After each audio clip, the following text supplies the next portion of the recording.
ایک بدو آیا، کہنے لگا محمد. آپ نے کہا جی.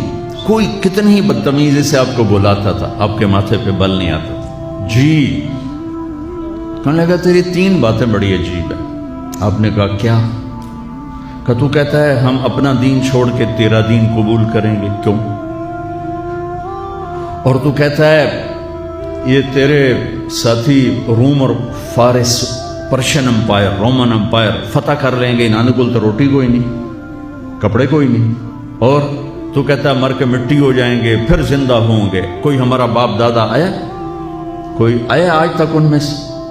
تو آپ نے بہت مسکرا کے فرمایا لعل الحیات تطول بک، مجھے لگتا ہے تیری زندگی لمبی ہوگی اور تو دیکھے گا سارا عرب میرا کلمہ پڑھے گا، اور تو یوں بھی دیکھے گا کہ پرشین رومن امپائر ٹوٹ کے میرے شہر میں آئے گی.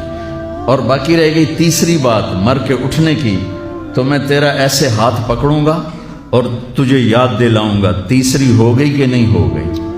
وہ کہنے لگا میں نہیں مانتا.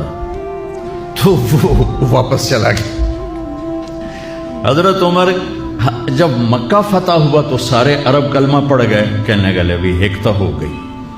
جب حضرت عمر کا دور خلافت آیا تو پرشین امپائر بھی ٹوٹ گئی اور رومن بھی، دونوں فتح ہو گئی.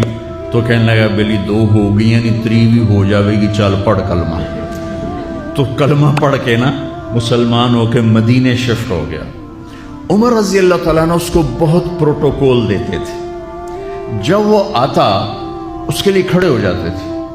مسجد میں کبھی آمنا سامنا ہو جاتا تھا تو لوگ حیران ہوتے تھے بھی اے ماڑا جا بندہ ہے تو اس کے لیے اتنا پروٹوکول کیوں ہے. تو حضرت عمر نے ایک دفعہ نا ان کے چہروں پہ سوال پڑھ کے فرمایا تم سوچتے ہو گے کہ میں اس دیہاتی کا اکرام کیوں کرتا ہوں؟ کہ میں اس محفل میں تھا جس میں یہ آیا تھا اور اس نے یہ بات کی تھی. تو اس وقت میرے نبی نے اسے فرمایا تھا کہ قیامت کے دن تیرا ہاتھ پکڑ کے تجھے یاد دلاؤں گا کہ تیسری بات ہوئی کہ نہیں ہوئی. اور قیامت کے دن جس کا ہاتھ میرے نبی نے پکڑا جنت میں پہنچانے سے پہلے نہیں چھوڑیں گے. لہذا پکا جنتی آدمی، میں اس لیے اس کو عزت دیتا ہوں، پروٹوکول دیتا ہوں. میرے عزیزو، اپنے ہاتھ چھڑا کر نبی کے ہاتھوں میں دے دو.